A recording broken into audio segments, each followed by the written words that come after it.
ગુજરાતમાં એક પાયને અડે નહીં ને એવા પણ PSI, PI, constable, head constable અને ઇવન આઈપીએસ ઓફિસરો છે. એવું જ ચરિત્ર બનાવો ને. કેમ એવું નથી કમાણી કરવી? વડતાલ સ્વામિનારાયણ સંપ્રદાયનું મંદિર, સાળંગપુર હનુમાનનું મંદિર, સોમનાથ મંદિર અને દ્વારકા મંદિર ગુજરાતના હિન્દુ ભાઈ બહેનોની આસ્થાના પ્રતીક એવા આ મંદિરોની 2 કિલોમીટર 3 કિલોમીટરની ત્રિજ્યામાં પણ રાજ્યના ગૃહ વિભાગ અને મુખ્યમંત્રી કાર્યાલયની રેમ નજરના કારણે, રાજ્યના પોલીસ વડાની રેમ નજરના કારણે ખુલ્લે આમ છડે ચોક રાત દિવસ દારૂના અડ્ડા ચાલે છે. જો કે બહેનોએ મને ફરિયાદ કરવી પડી. કેના દાંત કાઢો છો?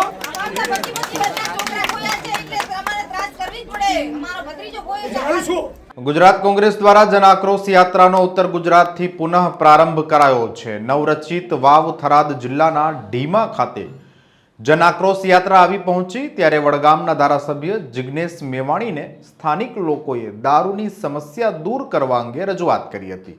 સમગ્ર મામલે જિગ્નેશ મેવાણી શું બોલ્યા અને લોકોની શું સમસ્યા હતી, વિગતે વાત કરીએ.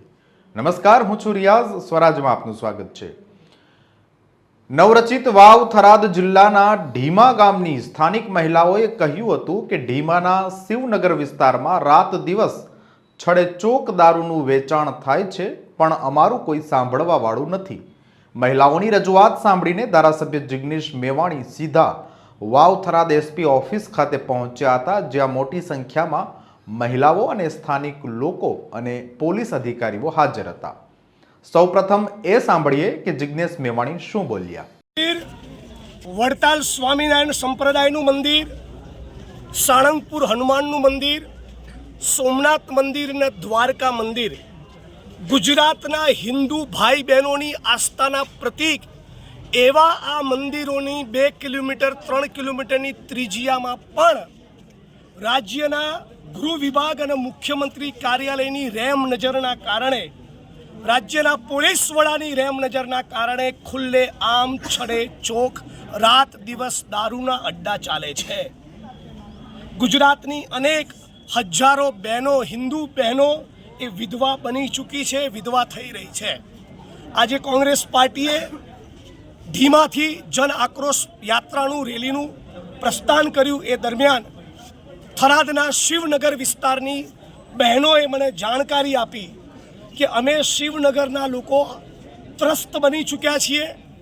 પોલીસની મિલીભગતના કારણે બુટલેગરો બેફામ બન્યા છે. દારૂ તો ઘરે ઘરે ડિલિવરી દ્વારા પહોંચાડવામાં આવે છે. ફક્ત અડ્ડા નહીં, થરાદના શિવનગર વિસ્તારમાં દારૂની હોમ ડિલિવરી કરતી હોવાની મીડિયા અને એસપીની ઉપસ્થિતિમાં થરાદની બહેનોએ ફરિયાદ કરી. ઉપરાંત બહેનોએ એમ પણ કહ્યું કે અહીંયા બેફામ ડ્રગ્સ અને ગાંજો અને ચરસ પણ વેચાય છે. રાજ્યના ગૃહમંત્રી ડંફાસ મારવામાં બહુ તજજ્ઞ છે. તો એમને કહેવા માગું છું, તમે હમણાં એક મીડિયા કર્મીને કહેતા હતા, ક્યાંક બોલ્યા હતા તમે કે ગુજરાતમાં ક્યાંય પણ દારૂની બધી હોય તો મને મારી ધ્યાન ઉપર લાવજો. તો અહીંયા આવો ઊંધા પડો એટલે ખબર પડે કે શિવનગરની બહેનોને તમે કેટલી રંજાડી છે. હવે જિલ્લા પોલીસ વડાએ આજે બાંહેધરી આપી છે કે આવનારા ટૂંક સમયમાં ફરી તમારે જિગ્નેશભાઈએ ફરિયાદ માટે આવવું નહીં પડે, ફરી બહેનોએ ફરિયાદ કરવી નહીં પડે. ફરી જો મારે અહીં આવવું પડશે તો આનાથી વધારે ઉગ્ર સ્વરૂપ ધારણ કરીશ. કોકને સસ્પેન્ડ કરાયા વગર ઊભો નહીં થવું. અને થરાદની જનતાનું મને જનસમર્થન છે. શિવનગરનો એક એક માણસ મારી જોડે લડવા તૈયાર છે. અહીંયા દારૂ પણ બંધ થવો જોઈએ, ડ્રગ્સ પણ બંધ થવું જોઈએ, ગાંજો ચરસ પણ બંધ થવા જોઈએ. બધા રેડી છો ભાઈ? લડેંગે અને લડવાનું છે. આ બધી બંધ ના થાય ત્યાં સુધી લડત છોડવાની નથી. ધન્યવાદ.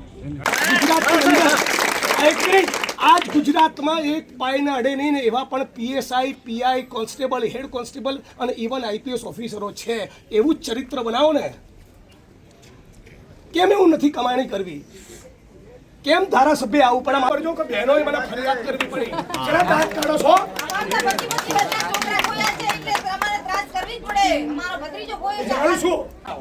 મને આપો.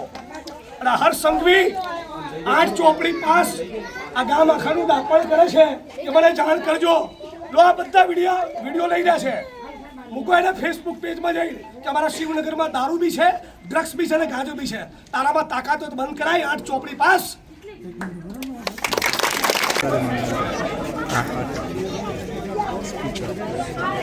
ટુકડા છે આખા નહીં હોય. હા, તમને ખબર પડવી જોઈએ ને બ્રધર. શું કરો છો? ધૂળ કરો છો? એમને ડ્રગ્સ વેચાય છે. 1 મિનિટ. ડિસેમ્બરે બાબા સાહેબ આંબેડકરની નિર્વાણ દિવસ છે, મૃત્યુતિથિ. એ દિવસે હું ફરી આવીશ. ત્યાં સુધી કોઈ પણ ખૂણામાં કંઈ પણ મળે તો આપણે જ્યાં સુધી જવાબદાર અધિકારીને સસ્પેન્ડ ના કરે ત્યાં સુધી અહીંથી ઊભા થવાનું નથી. તમે કમાઓ છો દારૂ જુગારમાંથી? આ કમાય છે? કોણ કમાય છે?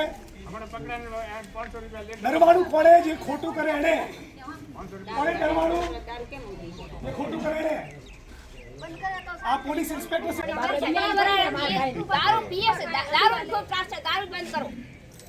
ભાઈ સાંભળી લો, અહીંના પોલીસ સ્ટાફમાંથી જિજ્ઞેશભાઈને કોણે કીધું, જિજ્ઞેશભાઈને કોણ લઈને આવ્યું એવું એક માણસ કહે ને તો મને કહેજો. બરાબર?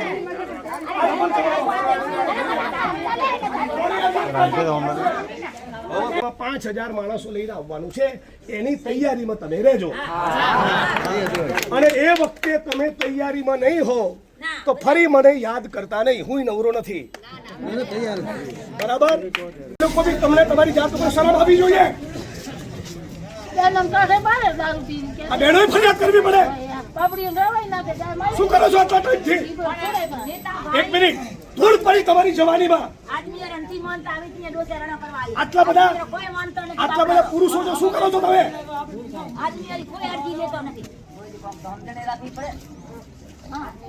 આ બહેનોએ મને કેવું પડે. શરમ આવી જોઈએ.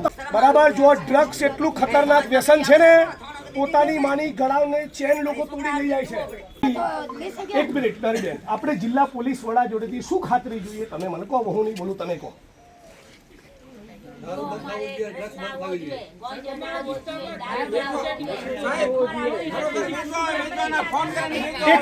અહીંયા પોલીસ ઇન્સ્પેક્ટર, ડીવાયએસપી ને જિલ્લા પોલીસ વડા ત્રણેય હાજર છે. ફરીથી કહો, ડ્રગ્સ વેચાય છે શિવનગર? ગાંજો વેચાય છે? દારૂ વેચાય છે? પોલીસ આમાંથી કમાય છે? પોલીસના વહીવટદારો છે? આ કોણ લાવ્યું તું? કોણે બોલાયા? કોણે કીધું? આવો સવાલ એસપી કચેરીમાંથી થવો જોઈએ નહીં. બધા પોલીસ વાળા ધ્યાન રાખી લેજો.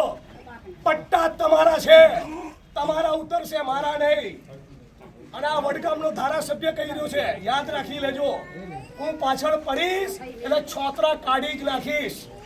તમારા સાહેબ થઈ જજો. બરાબર? આ બધા લોકો ઘાસ કાપા છે, બધા જૂઠું બોલી રહ્યા છે. 1 મિનિટ. કેટલા મહિનાઓથી રજૂઆત કરો છો? તમે અમને આજે 1 મિનિટ, તમે આજે મને વચન આપો કે જિજ્ઞેશભાઈ પોલીસવાળા મને શું કહે, અમારે તો 50,000 રૂપિયા દીધા, તમારો છોકરો શું કરશે? તમારે કને 50,000 રૂપિયા. સાંભળો, અમારા છોકરાને મારો બાઈક ભાંગો, મારો ફોન ભાંગો. હું અહીં આવી રાતના 1 વાગ્યા સુધી બેઠી. મારા છોકરાને મારો, હું વિધવા બેન છું, મારા છોકરાને મારી નાખો. મારી છોકરીને કારો હાથ કેળો, હું ઘરે કરી આવી. તેના પોલીસવાળા શું કહે, અહીંયા તો 50,000 રૂપિયા. સાંભળો, તમે કરો એવું અમે ઈચ્છીએ છીએ. અને બધા 1 મિનિટ, 11 વાગે રાતના વેચાય, 9 વાગે વેચાય, 10 વાગે વેચાય. 1 મિનિટ. બધા પોલીસ કર્મી મિત્રોને કહું, મને ફરિયાદ કરવા બદલ કોઈ પણ પોલીસ કર્મીએ પોતાની આંખની ભ્રમર મારા માણસ સામે ઊંચી કરવાની નથી. શું કહું છું? તું તારી બદતમીજી કેસમાં ફસાવાની વાત તો ભૂલી જજો. આંખની ભ્રમર ઊંચી કરી તો તમે છું ને હું છું. મારા જગતમાં કોઈ કામ નથી લડવા સિવાય. સારા લોકો, તમે બી સુધરી જજો અને ચેતી જજો. શિવનગરમાં ડ્રગ્સ વેચાય? દારૂ વેચાય? એમનો બી જવાબ લેવાનો છે આપણે. પોલીસને જે કહેવાનું તો કહી દીધું. તો તમે સાંભળો 1 મિનિટ. મારી સોસાયટીમાં કોઈ દારૂ વેચતું હોય તો મારી બુદ્ધિ ભ્રષ્ટ થઈ ગઈ છે કે હું લેવા જાઉં? કોઈ ઝેરની દુકાન ખોલે તો લેવા જાવ છો? એ પોલીસને જ્યારે કહું છું ત્યારે તમને મજા આવે છે. દારૂના અડ્ડા એમને એમ ચાલે છે, તમે પીતા. સ્થાનિક લોકોની રજૂઆત હતી કે ખુલ્લેઆમ દારૂનું વેચાણ થાય છે અને અમારા પરિવારો બરબાદ થઈ રહ્યા છે, પરંતુ પોલીસ કોઈ પગલાં ભરતી નથી. સ્થાનિક લોકોની સમસ્યા અને ધારાસભ્યની રજૂઆતને પગલે પોલીસે કાર્યવાહી કરવાની ખાતરી આપી હતી. પોલીસ અધિકારીએ શું કહ્યું એ પણ સાંભળો. પાકી બાંહેધરી આપો.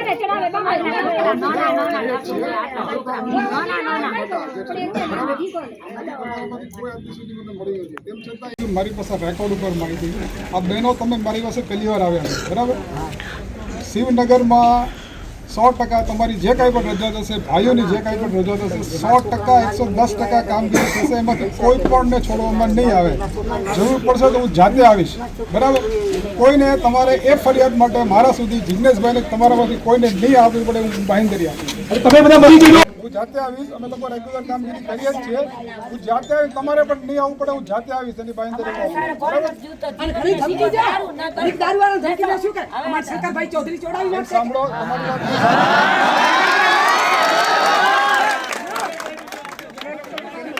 એવું એ 100% તમારી અપેક્ષા છે ને 100% પૂરી થશે, બરાબર?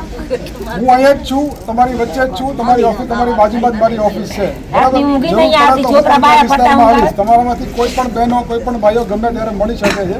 તમારી રજૂઆત મુજબ 100% કામગીરી થશે. મારી ફરજ છે અને થશે 100%. તો આ હતા અત્યાર સુધીના સમાચાર. આવી જ અપડેટ્સ માટે જોતા રહો સ્વરાજ. ધન્યવાદ.